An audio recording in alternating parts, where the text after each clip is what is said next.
Greetings, gracefully ascending masters. Thank you for joining us today for Are You Listening? A monthly roundtable discussing all things spiritual, consciousness, the metaphysical, the unknown, and begs the question, are you hearing the messages that you receive? I'm Beth SoulFire, and with me is Susan Walter and Amber Celestial Angel. So before we get started, some introductions so that you know who's speaking, right? So Susan, take it away. Hey everybody, my name's Susan Walter. I am an intuitive artist.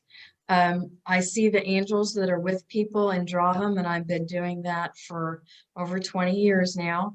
And then I'm also have created the Solfeggio Mandala coloring books and meditation decks that are based on the healing frequencies, also known as whole tones.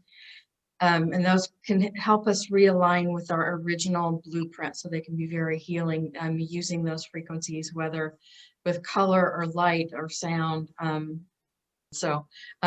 ahead, Amber, and introduce yourself, please. All right, yes, I'm Amber Celestial Angel, certified angel intuitive practitioner, medium, prophetic visionary, angelic life coach, aspiring harpist, certified birth keeper, doula, and divine mother keeper and animal communication guide. I work with the divine angels and archangels in all of my practices and a regular conduit for Mother Mary. I've always been a medium, but couldn't open up much with anybody about it, and it wasn't until my near-death experience that I was told to come out and share these gifts with all, and was sent back to share this feeling with all, to bring heaven to earth within to all hearts and homes. So, Beth?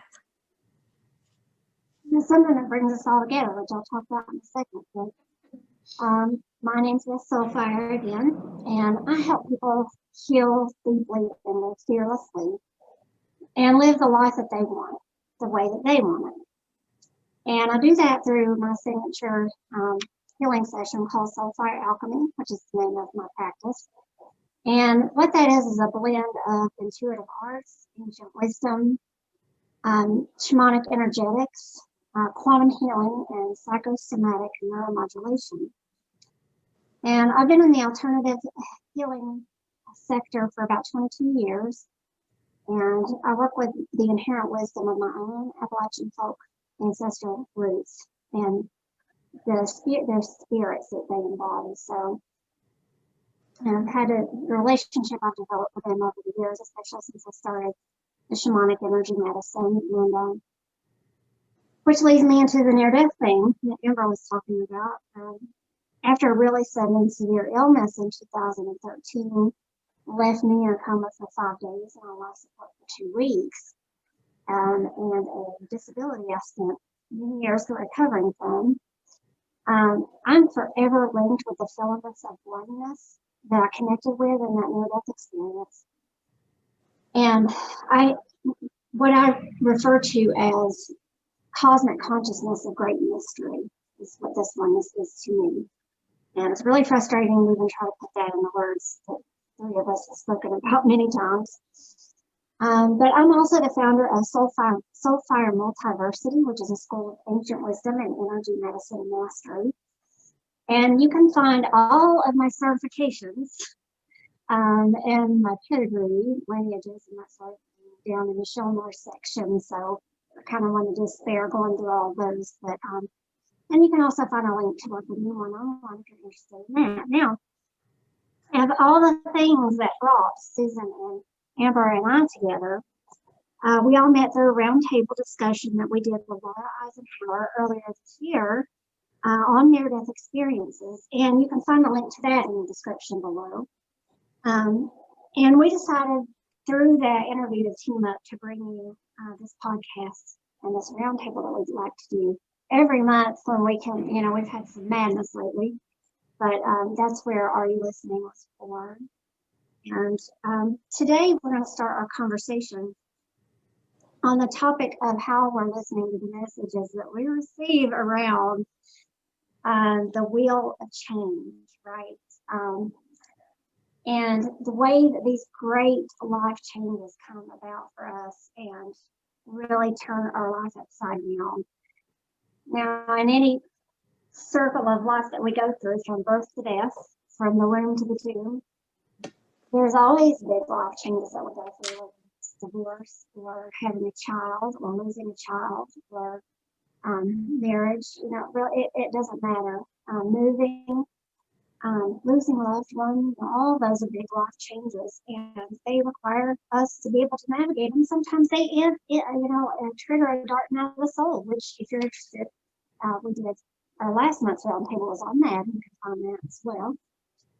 On covering the dark night of the soul. But Amber came up with this topic this time, and I really liked it because we're headed toward this great conjunction that we're having on December 21st. And I know that everybody, whether you listen to astrology or not, you have heard about this because it's not, it's so widely talked about everywhere. This is the first time it's happened in 800 years ish, 700 maybe 90 some years, but who's counting really?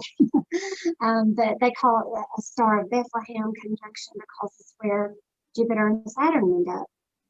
As it happens, this is happening on the solstice, right? And as that happens, they are moving from the zodiac sign of Capricorn into Aquarius, which I'll touch on, and we will talk about that a little bit more later. But yeah, Amber, I wonder if you wanted to maybe start off by talking a little bit about what's happening with you. And the three of us, I think, have had some shifts that's happening to us that we can speak to on these big life changes right now. But Amber, since you're the one that came up with the topic, let us know what's going on for you in this great big wheel of life. All right, yes. So many changes abound anyway. Really have been getting the call, a call out and a shout out to help reawaken others to this call, because I've been guided that everybody should be hearing the call to start moving, to start transforming, to start, and that can mean physically moving, that can mean just moving in your body, moving into a higher awareness, right? And whatever that may mean for each individual. So there should be a mass call out. There was a mass call out for me that I got to share probably a couple weeks ago. And it's kind of just still continuing, a mass call to move and to, transform and really a lot of things shaking up, right? So, and with that, I was guided to share also that if some may not be hearing the call, like if you're not hearing to get that movement and get going into that higher awareness, consciousness, whatever you want to call it, self, even transforming in yourself, doing more to bring in the new ways that should be experiencing, hopefully sooner rather than later. But in the good way, but we might have some bumps until then. Still up in the air, and I can't wait until you tell us what's going on there. But anyway, so yes, that if you're not hearing the call, then possibly limiting the negativity around. So most people should be hearing this. If not, then maybe the TV's on too much, listening to too much political, like listening to too much division, and to kind of, come back from that, retreat from that. Also, I've gotten that too, the time to retreat, kind of pull back from things. And I think we've all kind of been off and on with that the past couple months, especially you, Beth, you were out for a while. And I feel like it's been that time to kind of retreat, come back within, and then come back full force in the new year. And so me personally, my family, we are moving, like physically moving into a space we've been guided along the Appalachians. So, and in particular, a lot of the ley lines are coming up for us. And so, which I didn't know much about ley lines, and then I looked it up, and really interesting if anybody wants to look into that, or anybody knows about that can share more. But yes, so we are being guided to that place to start doing things, and it's help healing the land. I've been guided to call out as well for people. If you are being drawn somewhere in particular, then there's a reason for that. And we are to help heal the land and bring mother, it's kind of like Earth is kind of going through some labor pains, and we're to help guide her along into something bigger and better. So she needs all hands on deck and all help she can get. So wherever you're feeling, you can help with that. That's the shout out for all. So how about who would like to go next? Susan, Beth? I have a quick questions for Beth about a topic that was brought up in a meeting I was in earlier today, and that I thought was real interesting. And one of the things it was talking about, the U.S. is birth chart, according to that, it's actually in a Pluto return right now. Yeah. And the last country that went through something like this with a Pluto return was Rome. And we all know what happened to Rome.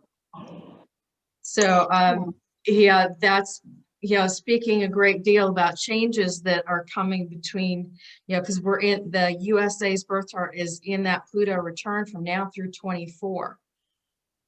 So the planetary, just real quick to speak to that. So the same planetary alignments. You guys are gonna just love this. All right. Amber and I have talked about this a little bit.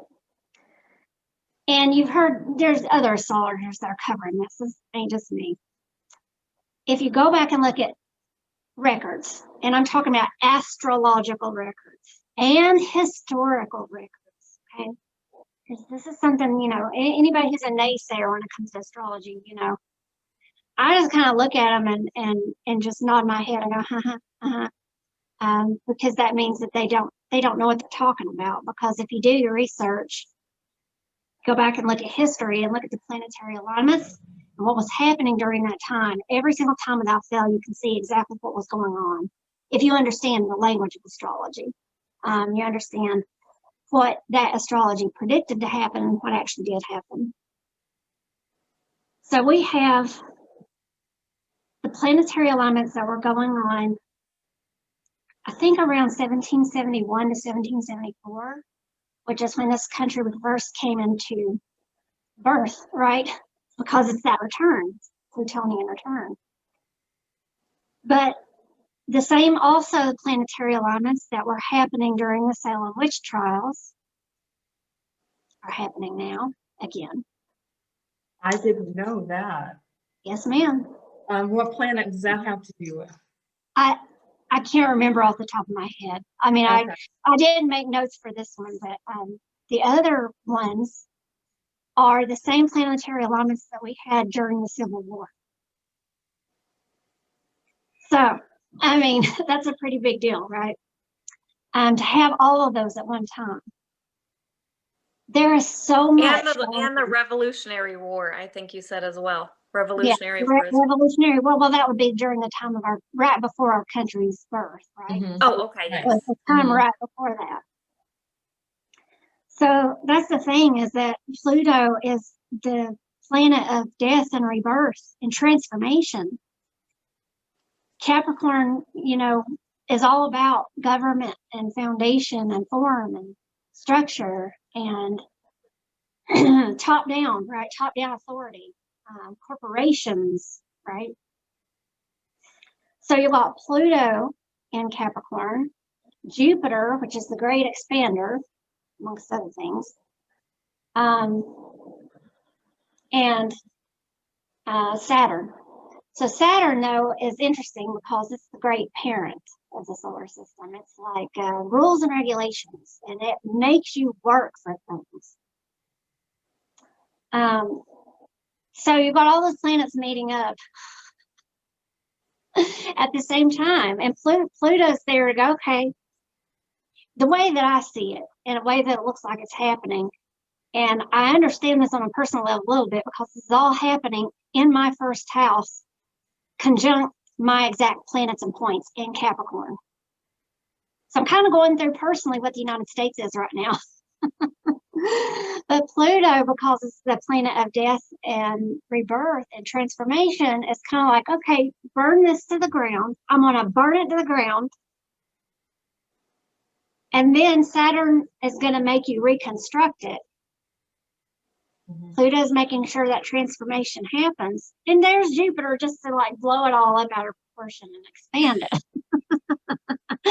So this is what we've been going through now for 3 years-ish, so, or maybe even longer, because Pluto is one of those planets that takes a lot longer because the orbit of Pluto is a very long time. It's like 200 and some years, right, to get make a full orbit around our sun. And Jupiter and Saturn are some of the big gaseous outer planets too, and they take a lot longer to move through a sign. So yeah, it's all about death of all of the old ways, all of the old foundations, all of the ways that we're used to doing things. It's about transforming what doesn't die and rebuilding it.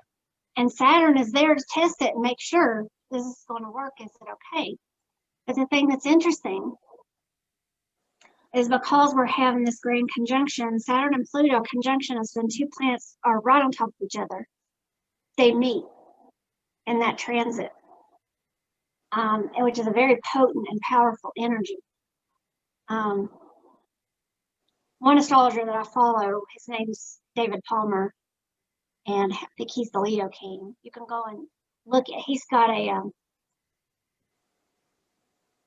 like a live program that he did called Battle of the Gods, which was really interesting. We talked a little bit about this stuff. But anyway, so we've got those planets moving from Capricorn, which is a earth sign, very heavy, very grindy energy, right? So it's moving from that sign into the sign of Aquarius. Aquarius is an air sign. And it's and you know, it's funny because this one image has kept coming through me and through different people that are talking to me about this energy for the last couple of weeks.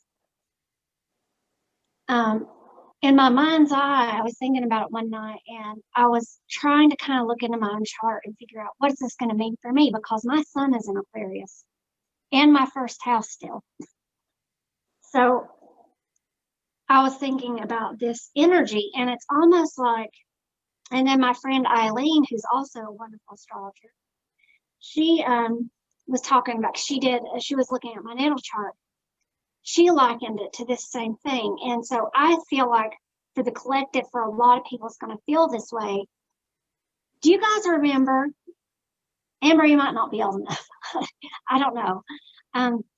Do you remember the Memorex commercials that they used to have when there was a crystal glass sitting on the table and a woman would sing and her voice was so vibrant that the vibration of her voice would break the crystal glass or the glass? That's what it's going to feel like energetically for these planets to move. Now, Pluto's not. Pluto's going to hang back in Capricorn because it's still got some transformation to do with all the government and structure and, you know, everything's the way they've been, corporations and all that. It's still got death and rebirth and transformation to accomplish. But Jupiter and Saturn are kind of finished up there, and they're moving into Aquarius. So it's going to feel like this light and airy, but it's going to be very high vibration, almost like crystal breaking. And the thing is that what is your crystal made out of? Is your vibration high enough that you can withstand the new vibrational frequency? Is that resonance going to shatter you? And this whole concept of the shattering has echoed for me the last few weeks. And it seems to be coming out. I've seen people coming out with things or talking to me or either putting it out about something being shattered. Yes. Oh my gosh. But do you know what? I just have to stop real quick and let you know, Yeah. because you talked about that commercial and Rico just told me about that like a couple days, and he's like, "Do you remember that commercial where exactly what you said?" And I'm like, "No, I don't remember that one." And he's like, "Yeah, it's like in the glass shatters. That's what it's like." I mean, he brought the exact same thing up. See what I'm saying? That's like floating back around, and that was something from like the early '80s, you know. But that's just it. So I feel like, and I'm just going to go ahead and say it. You know, for me, one of these big life changes, I'll come back around to this in a minute, but I'm stepping into, you know, one of my big things I talk about sovereignty, right? And what that means, you know, if that's a word you're just like, I don't know what you mean. I'm talking about being your authentic self, understanding what it means to love yourself enough to give yourself creative self-expression. One of the most horrible things that's ever happened to us as a human species is for our parents or others, our teachers, whoever it was, to take our self-expression and tell us to put it back in a bottle like a genie.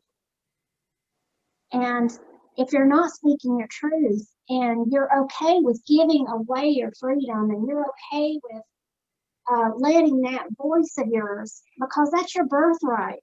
You have a right as a human being to think whatever you want to think. That doesn't mean that you're hurting other people. It just means that, you know, you've got a right to that. And if you're willing to let somebody else come along and take that away, guys, you've got to realize what that's doing to your own vibrational frequency. You're putting yourself back down and stuffing yourself back down into some box and closing the door tightly and letting them take tape and put it around it. And that's where the reality shatters. Because if you're ever able to look outside the holes of that box and realize that you've just been entrapped and tricked into a trap, tricked into a life or even a worldview that you thought was the end all be all and the answer, and this is it, and this is the way it's supposed to be, and oh, utopia. That reality is going to be shattered. Because just looking at the astrology, I'm not saying that the golden age isn't going to come, it's dawning upon us, but there is a lot of birth pains that, Amber, you know, you do that. You have to go through a lot of pain giving birth to something new. Nothing good ever comes for free. There's always work involved, always. And speaking of Saturn moving into Aquarius, Saturn doesn't reward that which hasn't been worked for. Everybody tries to paint Saturn as a bad planet. It's considered one of the malefics, right? So you got the beneficial planets, or what they consider benefic, which would be the ones that bring blessing, like Venus and Jupiter. Then you got the malefic ones that seem to just kind of be troublemakers sometimes. But that's not entirely true, because there's a higher octave and a lower octave. All of the planets, all of the energies, every bit of the elemental energies that are out there, earth, air, fire, water. It is a matter of how you handle those energies. You can be a good Jedi or not. And you can chase after knowledge and understanding and wisdom and try to understand that what you are being spoon-fed might not actually be the truth. And if you're not questioning everything, what are you doing with your life? You know? That's part of that Aquarian energy. To me, the way that I read Aquarian energy, it wants you to question things, because it's not going to let you move on with utopia for everybody, because Aquarius rules personal freedom, but it also rules community or the collective's freedom, right? And truth. Because if you look at a glyph of Aquarius, it's got a vessel and it's pouring water out. Well, that water is truth and justice. It doesn't want to hide anything. Oddly, though, it's an air sign, right? So it's that airy quality, but you gotta figure out what the right flow is, and if it's not in perfect resonance with your own personal happiness and freedom and what that means to you, I'm not here to tell you what that means. You have to define that. But you know, anyway, sorry, you asked me, and I get off on this, you know, these tangents, because it's quite the rabbit hole for me. You know, it's like if I touch on one, then I have to hit another one to explain that one, and then it's ends up being that way. But yeah, I mean, truly, that crystal glass bursting, you know, that had been on my mind for a couple of days, and then my friend always said it to me, and then I started noticing it all coming out. And then Amber, you said Rico was just talking about it. So I find those synchronicities so interesting. The spirit tries to communicate these messages. Are you listening, right? Tries to keep communicating messages to us, and it does so on an individual basis like that, but then it's reaching the collective, because when you hear multiple sources coming out with the same idea at the same time, there's something going on there. That's not an accident. You know. So yeah, big changes. I mean, we can talk more if you guys want to later. We can mention the Yuban cycle and the great year and all of that kind of stuff. Well, that's something else I wanted to mention too, was stuff going on with the Kali Yuga on the 21st, something that I heard about, and I could put a link to this main video that I got this information from. And this was a Australian prophecy. And a gentleman talking about it, and that there is something to be revealed in Australia on the 21st. He called it the magic box. Yeah. It's a stone, is the way he tries. It looks like a rock. And it's supposed to open on the 21st. And he said it'll start, then it'll go to 8 points, I believe it was, there in Australia. And then from there, the energy of this box will spread to the whole planet. And if I'm remembering correctly, he talked about that this had actually been placed there thousands of years ago by the Pleiadians. Yeah. And it's something that is there for our best and highest good to assist us. Well, please definitely place that link there, and if I can find a good one for you guys too, we'll throw this one in there for you too. And if you want to do your own research, all three of us recommend that. Look up Mayan astrology too, because everybody made a big deal out of December 12th or 21st or whatever of 2012, but no, it was actually supposed to be this year. Yeah. So. Yeah, there's a huge shifts taking place on multiple levels. Multiple cultures talk about it. Multiple cultures have prophecies about it. And look around you. You know, it's not. No, I don't think that there's a single person going, "Oh, there's really nothing happening on the world." I think that this is just a bunch of hooey. You know, that's not happening. I know everybody's noticed that. You know, things are changing in major ways. And they're not going to ever go back to the way that we used to live, right?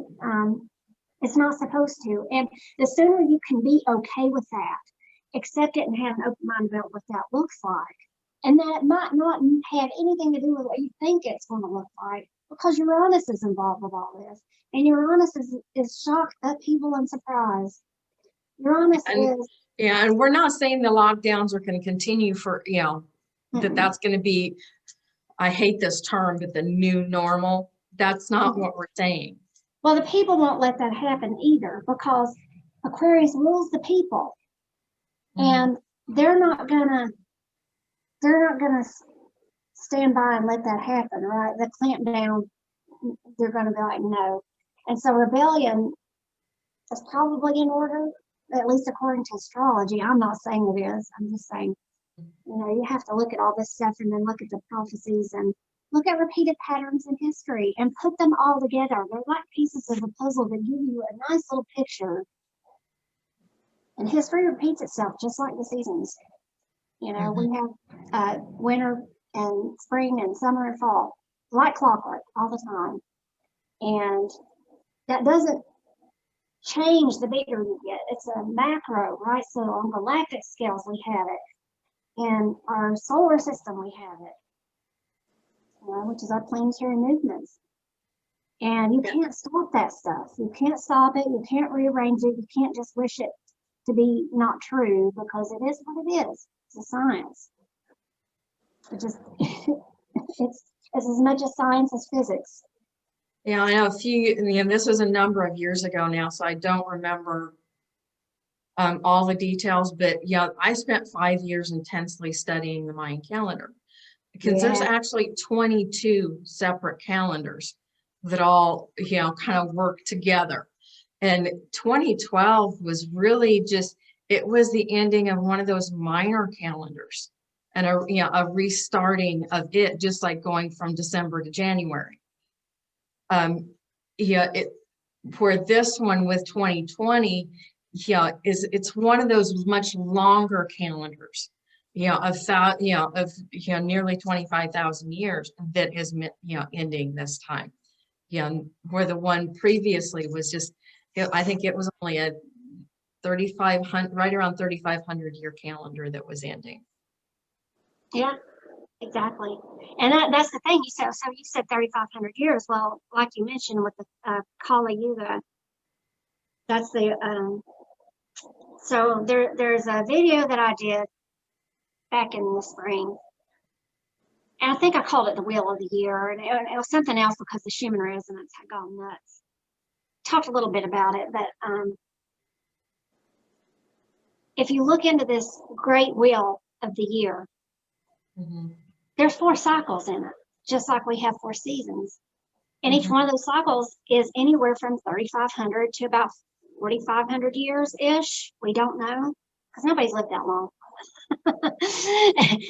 and most of our records have been destroyed. And the ones that we have left, people want to dismiss and throw out, at least science does. They don't want to recognize them as being real.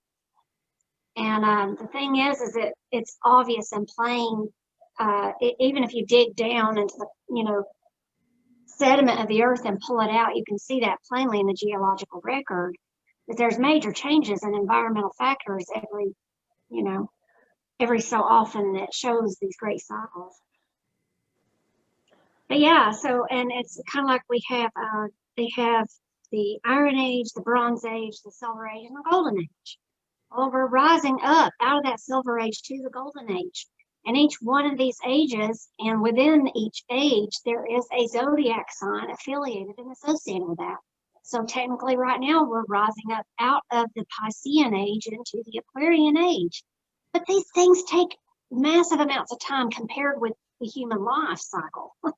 So it's not like you just go in a swift breath, although I will say that the energy that we're having right now in this time period is so freaking fast. It's just bam, bam, bam, bam, bam. Things happen so fast, so fast. Yeah. Yeah. And bringing up that magic box, you said, I'm going to kind of go into all that you guys have talked about, but that I had just heard about that like a week or 2 ago. Like, so it's so weird you brought that up too. And I read about it. And usually what I'll do, like when it's something serious, I'm like, I read a title, I'm like, okay, is this real, guys? And they said, yes, this is true. And this is there. And I had already been told about, a couple months, couple years, but then you know how you sometimes have to go back and connect things, and they're like, oh, this is what that meant then. Okay, so that's what they did a couple months ago with an actual planetary shift we are to have. And then that kind of connected with all this, like all this kind of goes hand in hand. The magic box, the planetary alignments, the coming into a new age, we will have a physical earth shift, I'm told, within, they give me a time frame, which they usually don't. Usually it's just because like they say soon, and that can mean like 1,000 years or tomorrow. You never know. Like, well, can you give me a time frame this time? And they have not given me a time frame on anything before, because they just say it's up to free will. We never really know. But this they did, and they did say within 10 years. But I think that how it like the sooner, or depending on time frame, is depending on how many people are there helping. It's kind of like that, what I just said about, you know, here comes Cancer Mother, here I am helping you with your water, you know, the birthing mother. And, you know, depending how, when everybody gets where they're supposed to be, you know, that kind of divine, what are we here for, a purpose, where, and how many people, you know, rising, because we got to go through those pains. We're in the pain part. And so I know as my job, you know, I was called to, I need to help mother along. I'm the mother, you know, bring that energy, and hey, it's okay, guys, you know, we can get through it. And then, oh my God, what's happening? Like, we're going through we gotta still go through this hard part. So it's all very interesting, and we have a lot of changes. Well, we do. And there's a lot of earthquakes happening every single day, and news media don't cover it. And you know, and you have to wonder, like, well, I can understand why, if they've got political bias, why they wouldn't want anybody to hear the other side. But when it comes to things like that, it doesn't make any sense. And you have to figure out, like, well, why would they pick and choose and cherry pick what they want or put on what they don't? And the thing like the magnetic reversal, that's happening. I mean, the magnetic poles are just racing towards each other. And so I don't know what people, and plus our magnetosphere right now is at like 25% less power than what it has been in our recent past. And the Schumann resonance is off the charts. We're losing protection. Yeah, exactly.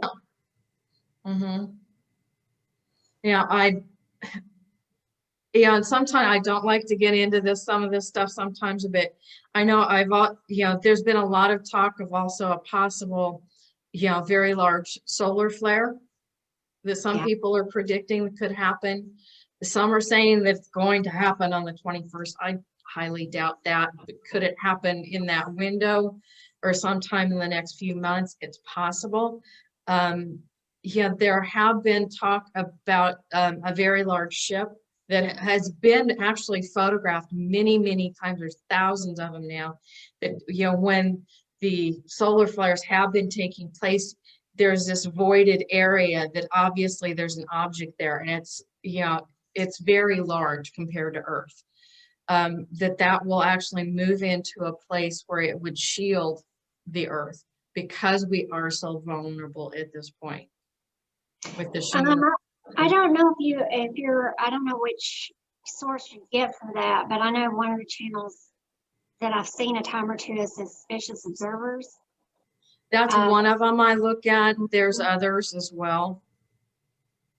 Yeah, and there have been tons of coronal mass ejections. I mean, the sun's pitching a fit, right? We're moving from a solar minimum into a solar maximum. Exactly. And usually, those are 11-year cycles. So usually when one ends and a new one begins, you're usually looking at, it's more towards the middle of that 11 years. So 5.5 years from now would be, or 5 years from now would be where it'd be at its height. It is moving from out of minimum and into maximum much faster than it ever has been in as long as they've been recording.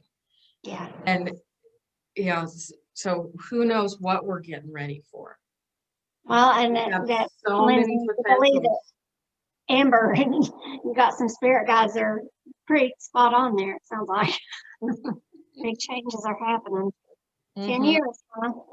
Yeah, it's like everything is lining up and showing us that, there's these massive changes coming to us. And it's kind of, so we need to be very careful about what we want to create manifest. Oh, absolutely. What do we want those changes to be? Instead of, if you're going to do just one thing as we move through this and into it, instead of using your imagination to create the worst case scenario, please spend some time creating the best case scenario, because we want to move into the golden age. And I think part of what the 21st is about, from my personal understanding, what the guys have really has shown me, it's kind of that deadline is, which side of that fence do you want to be? Are you willing to raise your frequency up so that you can move into the golden age? And it's coming. If it's like, which of those, options do you want to choose? Do you want the golden age? So if you want to move into that, you need to raise your vibration and focus on the best case scenario. Yeah, that, and your tuner has to be on spot on, right? Your tuner, your reception, and we say all the time in this community, you have to do what feels good to you and what feels right to you, and that's true. But to me, the way that I perceive that is whatever allows me to love and be loved the best. Yeah. And I'm sorry, but telling me where I can and can't go is not feeling in line with love. Telling me I have to do something to my own body, that's not in alignment with love. Doesn't matter whether or not I'd be willing to do it, it should be my choice. And taking that and using things like this as a way to manipulate people into saying, oh, that's not love because you don't care about other people and you're only thinking of yourself. And your personal freedom is the only thing that matters. No, that's not true. Your freedom matters to me, because if your freedom is not present, that means mine isn't either. And if my freedom to go and visit my friends and my family is infringed upon, that's not in alignment with love, and that's not a high vibe. That's not a high frequency at all. Yeah. And that's not manifesting my best life into being, and it sure isn't for my family or my loved ones, right? If I can't go and do and be the things that a natural born citizen of the planet has the right and the freedom to go and do and be, how is that in alignment with a utopian society or a civilization that is one built on the foundations of love? Yeah, and it's some of the changes we're going through. It's like we're not fighting for just ourselves. We're fighting for the future generations. Yeah. Like we were talking earlier. I have grandchildren. This is not the world I want them to be forced to grow up in. I don't want a year where my mother doesn't feel safe to join us for Thanksgiving. Right. That she can't see her great-grandchildren. Mm-hmm. We can't allow things like that to continue to happen. No, we need to fight for our freedom and for when, flat out say it, when we go to the V box. Yeah. During, for the competition. Yeah. That needs to matter. It does. And I'll tell you, my brother, I don't know if I've talked about him a whole lot on this podcast, but he has cerebral palsy. He was born with it, severe cerebral palsy. And, he has to be bathed and fed, clothed, but he's fine up here. Mm-hmm. Well, my parents split a few years ago, and he's been living in a nursing home. Well, he got sick. He got really sick with like a UTI, and he was having some problems because he's got a lot of problems being able to swallow properly. It causes him to aspirate. And I so identify with that because when I was sick, I had that same problem. I couldn't swallow my swallow.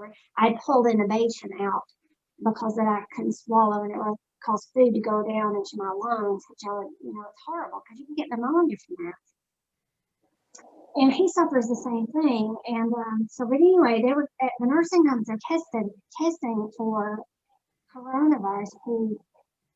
Very government, right? And so he ended up testing positive for it, and he got sent to the hospital. Now supposedly, and the reason I say supposedly is because nobody could go visit him. My mom, my dad, me, none of us. Right.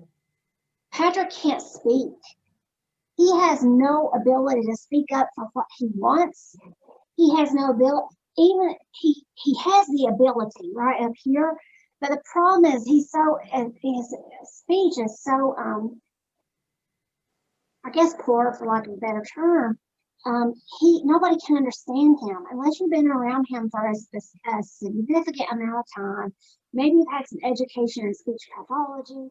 You really can't understand him without taking a lot of time to super pay attention to what he's saying. And even then, it's cadence, it's rhythm, it's amplitude. There's so many things that go in to him speaking, right? And you've been able to understand him. It's hard for me to even understand on the phone. Sometimes I have to ask him to repeat himself. But anyway, so there's no patient advocacy there. Right. How is that a patient right? And not only have they, certain people in certain states have dumped people have been sick with this virus into the nursing home, getting other people sick, exposing them to the unknown. We really don't know anything about this thing. Nothing. Nobody's actually been able to isolate it. So if you can't isolate a virus, how can you develop a V for it? Mm-hmm. You know. Anyway, supposedly they gave him plasma therapy and what was the other thing? Remdesivir or something. I can't pronounce it. I don't remember. That's what it's called. But anyway, he didn't ever seem to have. He never had any symptoms of that. Not one. Like his sense of smell and taste were fine. He was never bothered by that. He never had any different lung issues than he ever did. He had a very slight fever, but that was because he already had actual bacterial infections that he was dealing with. Well, they had to quarantine him there and keep him there. Once that was over, they sent him back to the nursing home, and then they kept him in quarantine for another additional 10 days. I'm telling you guys, it has been a nightmare. As soon as he got back to the nursing home, he got diagnosed with pneumonia. Then he lost his voice completely. And so we're having this ordeal right now where we've been in touch with a patient advocate, and I'm trying to get some technology in there where we'd be able to just do like we are right now, and that he could see us on the screen and we can talk to him. He can make a phone call to us anytime he wants to, because every time we try to call, they either don't have an available phone, or nobody answers the phone, or they're too busy to get the phone to him. And the only way that you can see him is to schedule a window visit. And you can only do that like once every so often, and that's only if they don't have too many other things going on. Mm-hmm. I mean, it's ridiculous. And there's so many lawsuits going on. And that's another thing with the astrology that this is showing, is that Aquarius, it's the people versus the government, Capricorn and Saturn. That's what Saturn and Aquarius is. You got Saturn, not Saturn ain't happy in Aquarius, and Aquarius is not happy with Saturn in it at all. So they rule there's two different things, right? And when you take Saturn and put it in Aquarius, Saturn's there going rules, regulations, and restrictions on the people and on the collective. Jupiter being there is going to be playing two parts. It will help expand that energy of the collective and the individual, which means, and I think more people stepping up to speak up, and to if I was this passive kind of person that even was just like, okay, well, I'll just say it here and I'll be okay with all of my rights being taken away, and I won't say or think anything that I say or think, and I'll just, whatever. Having to stand by and watch and participate with what's going on with my brother is quite enough to make me stand up and fight for his rights, even if I'm not going to do it for myself. Mm-hmm. Because there's a point in time when this stuff is just getting to the point of this is just ridiculous. And so I'm just going to leave that where it lies, because if I go further, I've had to deal with that, and I'm not alone. There's a lot of people that's having to deal with the same thing, right? The same similar thing. And even if you're separated from the family, whether or not for that or some other lame reason, because somebody's just decided to say, oh, you can't go visit at Thanksgiving, that should be personal choices among families, not something that's enforced. But who am I? I just happen to love freedom, which isn't given to us by the creator of the universe. Mm-hmm. And I wouldn't be so sure that that exists had I not had a near-death experience and became part of it. Right. And I just know what I know, what I know. Nobody can take that knowledge away or that experience. And it just makes me adamant that this is not cool. And it's not, I don't think it's going to last. I don't see how it can last unless people just completely succumb to it and just let it take them away, right? And they let fear, they buy into the fear they're being fed, and they let that overtake them. And we can't do that. We have to stay in tune and in flow with the universal flow, which isn't fear, in my observation. Yeah. And real quick about that, just so you know, so everybody knows, I've read and seen that and heard that anybody who takes the test gives consent to get a vaccination.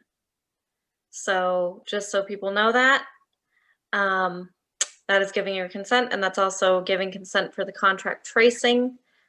So yes, this was from a constitutional lawyer who brought this stuff up. So keep that in mind, people. And I want to share as well, going along with what all you guys have said. And I made a video about this, a month or a couple months ago as well. But it's a good time to bring it out that we need a revolution, right? We need the revolution, but break that up into love, solution.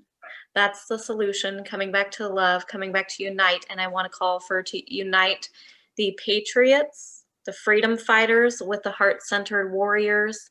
We all need to come together. We are the ones who make this change. We need heart-centered peace, but no, we're not going to take this. We need that, we need that beautiful balance and mix of the heart, the gentle, but the firm, and the warrior and the fighter to come together and bring this, not let this stuff happen. And two, I mean, I don't disagree, right, at all. But it don't have to be just about being a patriot for a country, right? Yeah. It doesn't have to be that. Yeah, they're trying to push the V on everybody worldwide. Yeah, we can't allow it. Planet. Mm-hmm. And this planet, there's a whole lot of wrongs that need to be made right. And they started happening long before any politician got into office. Mm-hmm. And it has been going on for thousands and thousands of years. And those wrongs are not going to be made right unless people stand up and go, this is not happening on my watch, not while I'm breathing, not while my heart's beating. And that's just it.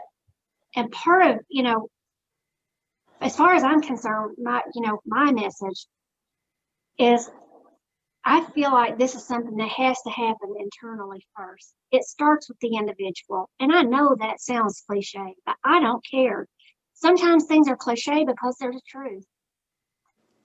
It has to start here in your own heart and knowing what love feels like to you, what freedom and peace feels like to you, what happiness feels like to you, what the vibrational resonance is for that for you, and everything that you come across, be it a person, a situation, a circumstance, a piece of information. Because let's face it, we're on information overload here.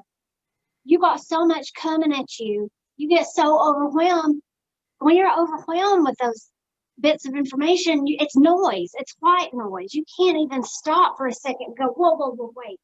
So sometimes, like Amber said about unplugging and getting away from it, sometimes you need to get away from it long enough to go, okay, what's my truth? What do I hear and hear, right?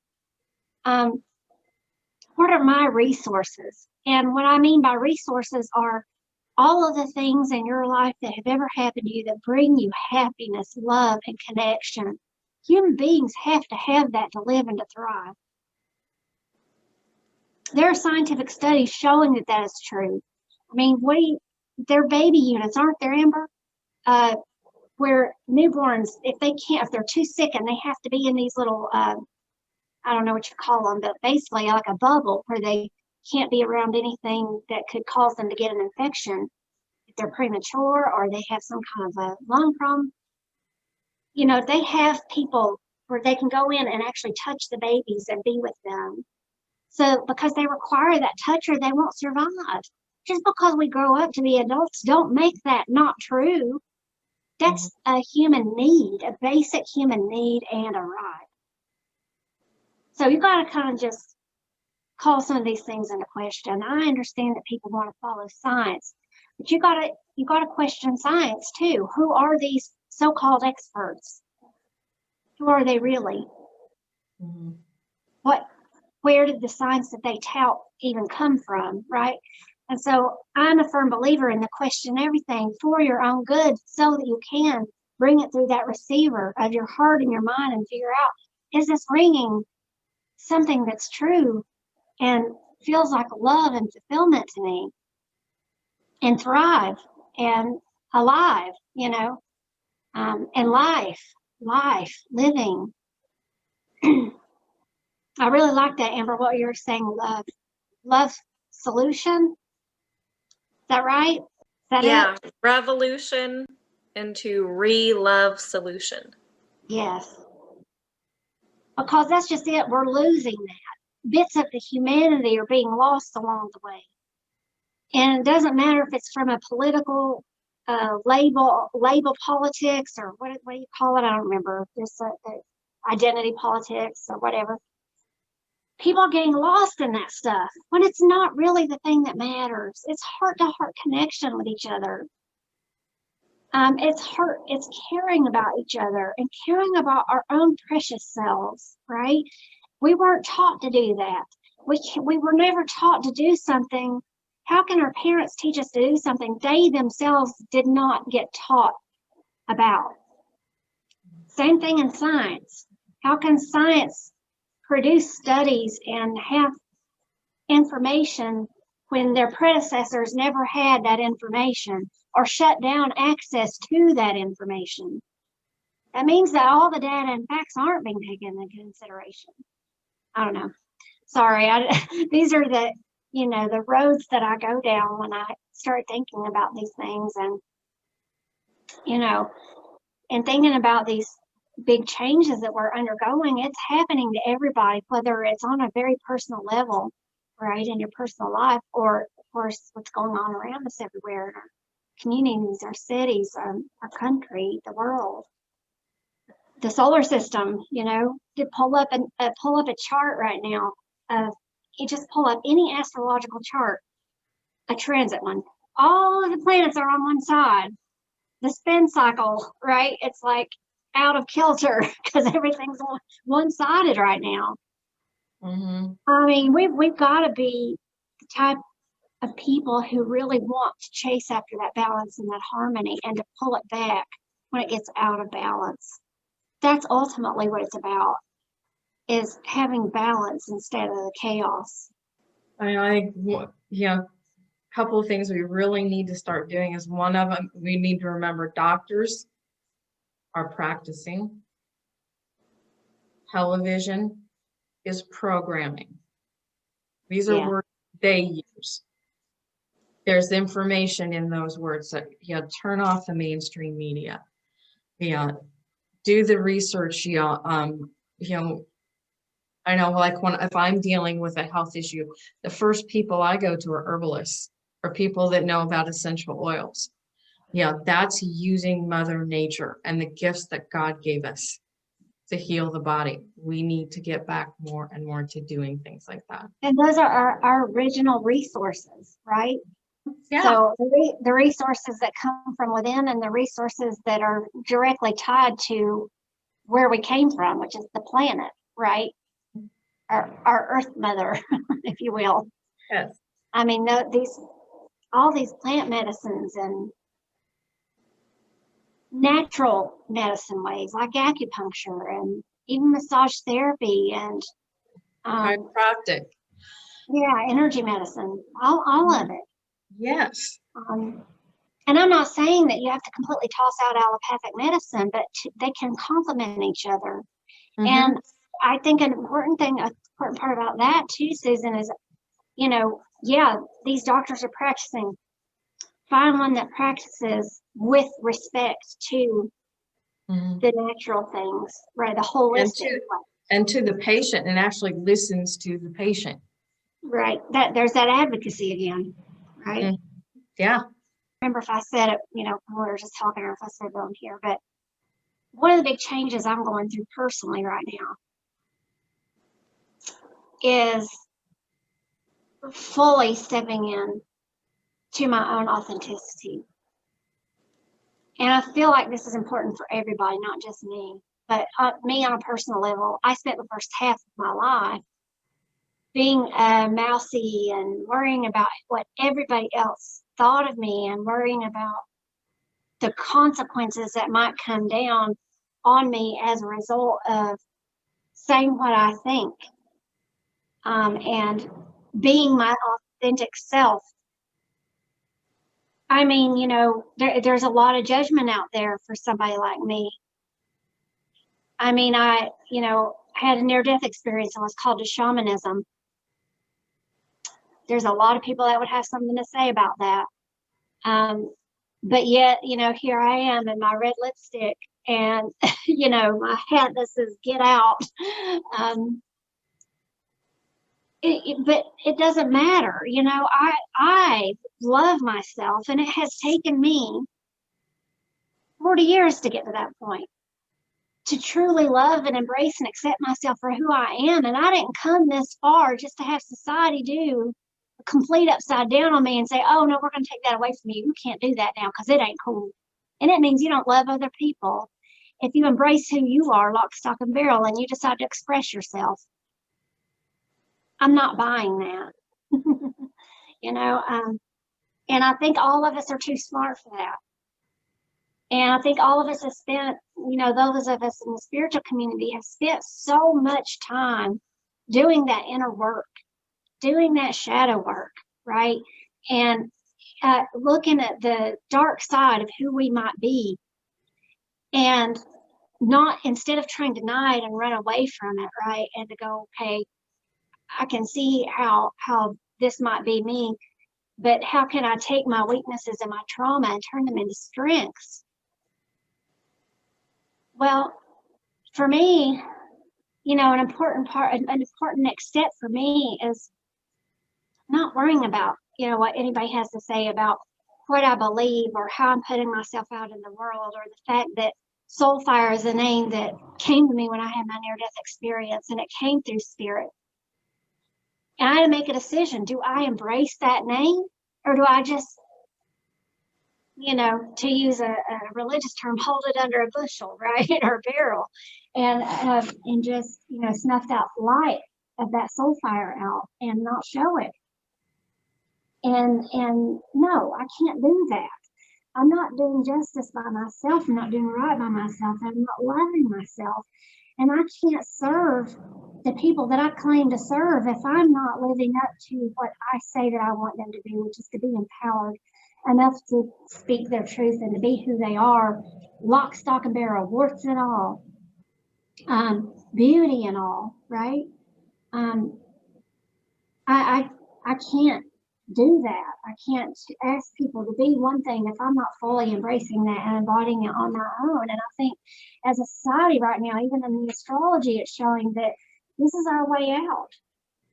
You know, if we don't really figure out it's okay for me to be me and to express myself fully in the way that I want to, and the people that resonate with that will, and the people who won't find that maybe they're not who I need or have to have in my circle because they're not going to be nurturing to me, and I'm not going to be nurturing to them.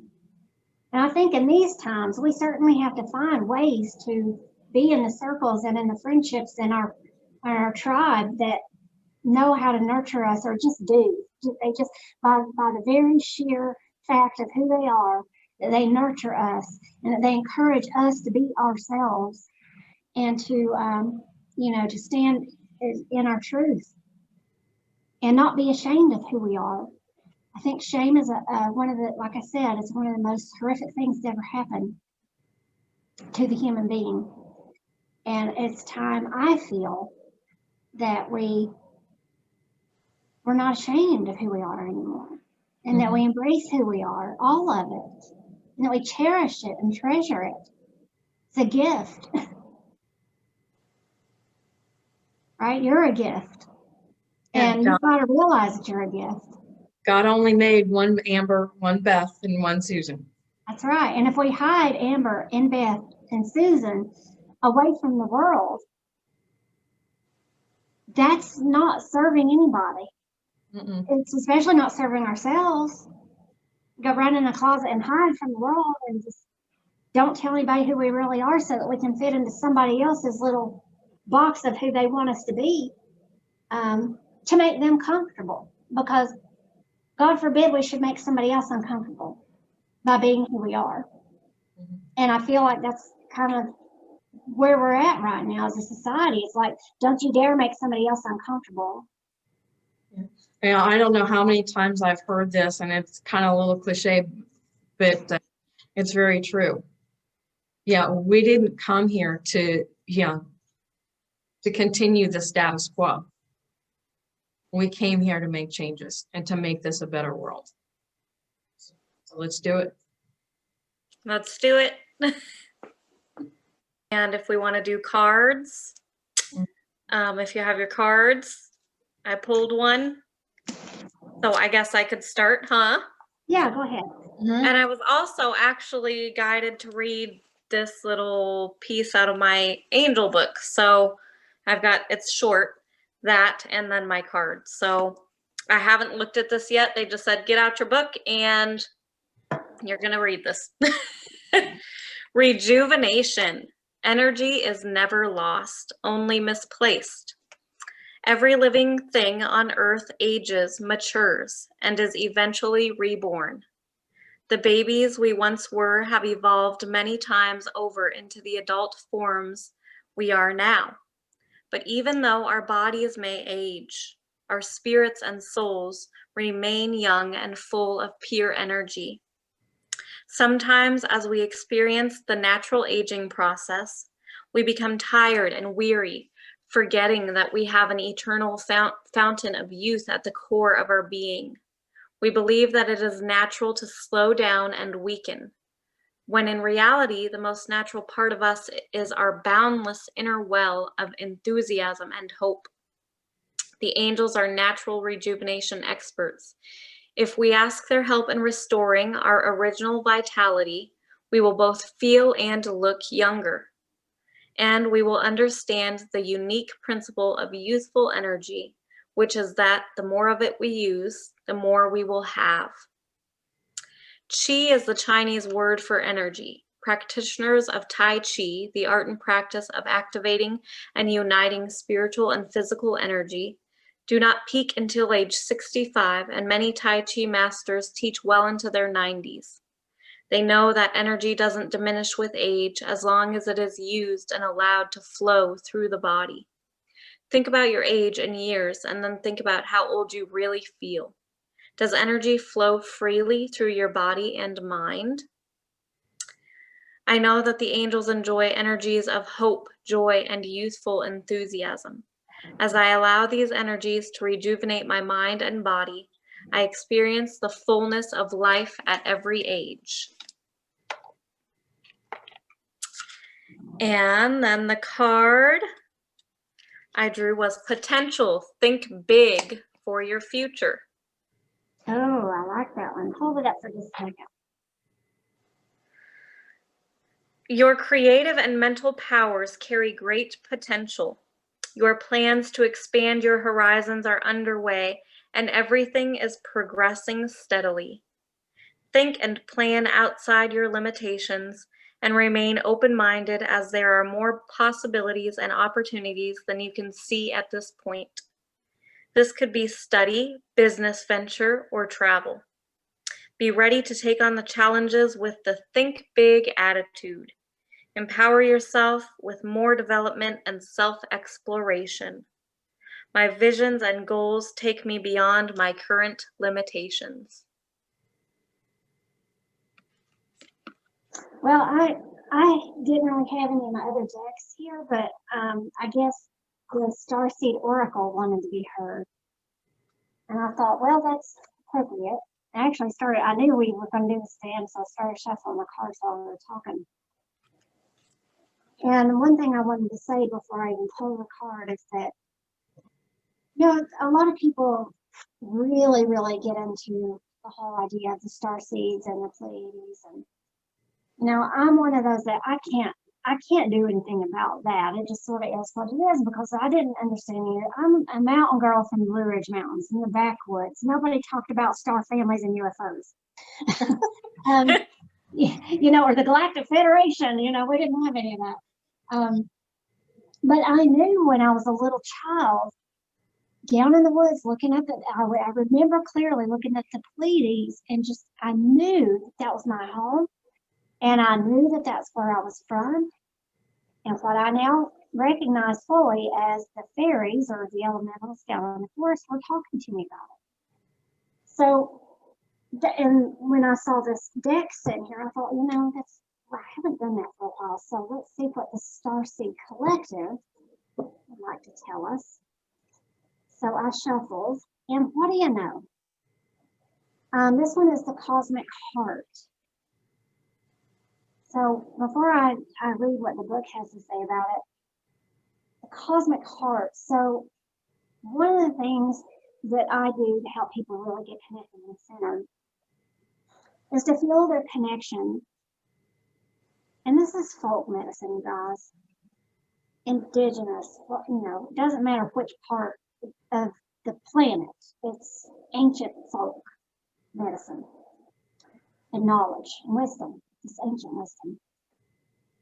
If you connect your heart with the heart of the planet Earth, she's a living being, and you connect your heart with the heart of great mystery, which all three of us know pretty well, deep in their deep experience. You're a conduit. You are the center of that divine love, which is what makes you special as a human being. That's what makes you a luminous being of light. So I could go, that's a whole other conversation for another time. But the Cosmic Heart, to me, that's beautiful because we've all kind of been there and met that Cosmic Heart. And it's a divine love. It knows no separation. There isn't any. To look at you is to look at me. Everything that you see about me, it's just what I appear to be in this flesh.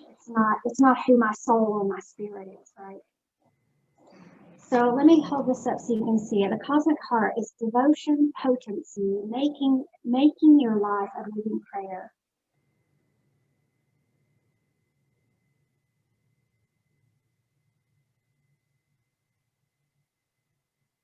And I love the artwork on these cards. Let me turn up my light just a little bit.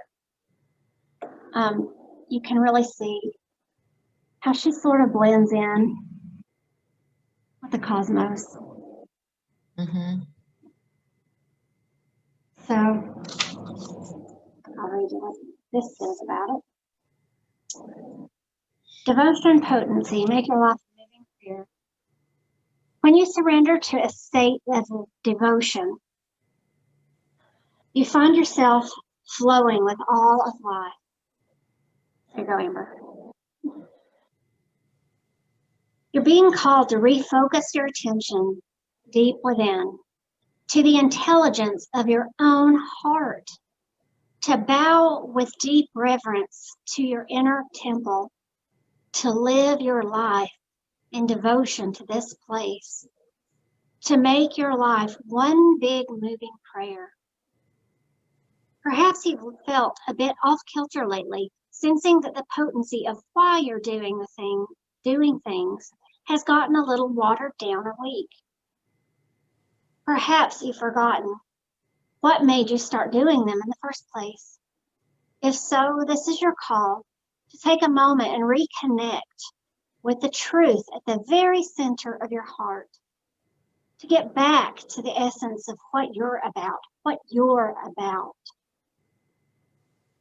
to devote your life to what you care most about, to turn your gaze deep, deep, deep, deep. There are seasons for harvesting and seasons for sowing. Right now, you're being called to plant your soul's needs and sing to them with deep devotion, to feed them with the sweet waters of your own soul, to lose yourself in the potency of what it is that most expands your heart, to live your life according to what makes you come alive rather than to what everyone else thinks. I'm going to read that again. To live your life according to what makes you come alive rather than what everyone else thinks. To make your life one big moving prayer. Now, the Starseed Soul Inquiry on this one. How can you make your life a moving prayer?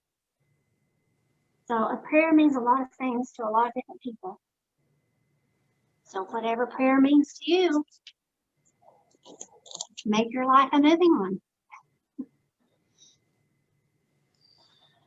The card I pulled was Solfeggio Frequency 891. It's from the Orion set, which talks about star seeds. And it is the spiritual journey within. And I'll actually read the full paragraph here. The ultimate goal of this life experience is the spiritual journey. Where does this journey take us? What if it is not a place but a state of being? We have simply forgotten that we are multi-dimensional beings. The journey is to remember who we are. This is not referring to the limitations of a physical being. Our true being reaches into the cosmos, past the great central sun to source consciousness. We are a thread or a cell of the source, each having its own experience, path, or journey to growth. All levels of consciousness can be found within, leading to the highest self. Oh, I love that. Yes, all of those just tied together perfectly. Yes, they did. Don't you love when that happens? It seems to happen pretty much every time we do this. I know. Yeah. This little spirit going, yeah, you got it. I'll back you up on that. Well, do we have any final thoughts? Because I really like, because I guess the truth is we won't be meeting until after the new year. I guess I kind of told you my New Year's.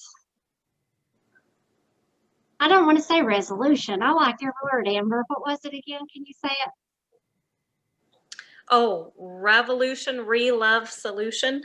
Okay, my New Year's re-love solution. I'm going to write that down. Re-love solution. Yes, Amber. Very good. Yeah, I like that too.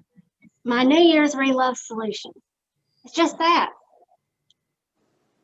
To come up with solutions to re-love myself and you while I'm at it. Because if I know how to love myself very well, then I know how to love others very well. That's mine. Mine, I guess, would just be kind of what I talked about in the beginning, the moving forward, all about moving. And, actually the card said it well too, thinking big for the future. And even though we may have some bumpy things happening, to still, be prepared when needed. And, well, we need to just be prepared, not out of fear, but out of just knowing, having the wisdom of being able to do that. But, because there may be some bumpy things, but just for, thinking big for the future, we're really moving physically and in all ways, and to get get bringing in that new way. So big re-love solution there. I think I'm just going to be focusing more and more about, remembering the connections between each and every one of us, because really how we treat ourselves is how we treat everyone else around us. Absolutely.